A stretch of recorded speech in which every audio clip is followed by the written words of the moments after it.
Welcome back to the National Hurricane Center. We are live here in Miami, Florida in our operations area at the National Hurricane Center. Right now it is 1:30 Central Time. Let's get the latest information that we have. We still have winds 150 miles per hour, and slowly but surely we'll start seeing those winds come down. But in the meantime, still incredibly destructive winds associated with this hurricane. Right now we're moving northwest about 13 miles per hour.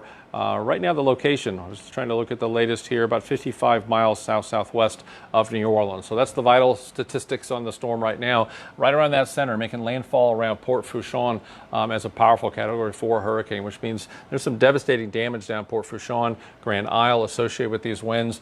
Now with time, we're going to go ahead and move northward. So eventually the winds will start to decrease, but in the meantime, you still got hurricane force winds. So you can still get hurricane force winds, even wind gusts up in Baton Rouge. So whether you're on the coast or further inland, landfall is not changing the fact that we still got a ways to go. So you got to watch out for that. Here's the other thing.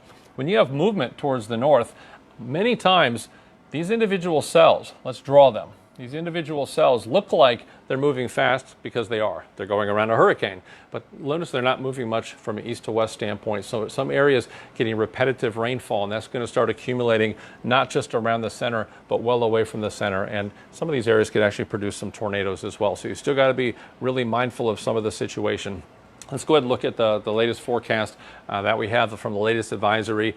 Here we are right there at the coast with time, still a hurricane as we move north. So you're still going to have some hurricane force winds. And by the way, some of those winds stretch out about 50 miles from the center. So as we move north, that could put some of those hurricane force winds into, St. Charles Parish. We can get them into a place like Jefferson Parish, even into New Orleans. So got to watch out for the hurricane force winds as this moves north, and also some of the gusts. Those could be incredibly damaging. Some of those could be 150 miles from the beginning, but those gusts could be 100 miles even well inland. So 100-mile-an-hour wind gusts, it's damaging. It take a roof off, it can knock down power lines and trees, and that could be significant with time. So remember that as we go further north, and we're going to have to really keep an eye on the system. With time, we keep on moving.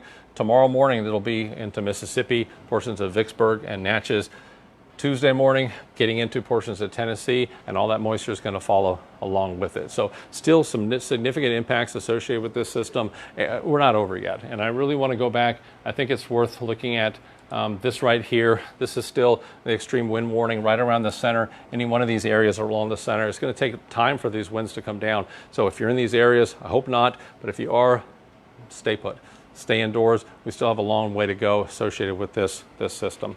Looking at some of the other hazards, storm surge, the leading cause of fatalities in these tropical systems, still going to have some water. We're not done with that yet because you still have the winds associated with this storm. Some of the higher values from Port Fourchon back to the Mississippi River, where some areas could have got 12 to 16 feet of storm surge, which is just devastating. That's that's above ground. That's up your pant leg, your sleeve, and you think about an 8-foot ceiling or a 10-foot ceiling, that's even above that. So just devastating storm surge in some of these areas. But remember, the winds still can push some of that water into Lake Pontchartrain. So just because some areas get the surge first, some others can get it later. As long as you have that easterly flow, you can push water through the Wrigley's into Lake Pontchartrain. Some areas 5 to 8 feet, especially on the North Shore, Mandeville area. So we got to watch out for it. We're not done yet. You got to stay away from these areas. And I was looking at the graphs a little bit ago. Phil and I were looking at them, and some of that water's peaking in some areas. You're getting 6 foot of storm, so it's still dangerous. Don't get in these areas. Now with time, we've covered the wind, we've covered the storm surge, and we talked about the rain on that radar persisting. These values are significant. This is the storm total that we could expect, the 5-day total here, and we move north. All this moisture's got to go somewhere. In red, 10 to 20 inches of rain. That's just dangerous, life-threatening amount of rainfall. Got to watch out for that flooding. Just because you get through part of the storm, that rain's going to linger. So it's not safe to be outside, especially at night, where you don't know how much water covers that road. So you look at this orange area here, talking about 6 to 10 inches of rain. This is a large area from central portions of Mississippi, Jackson, back to Mobile, the Mississippi coast.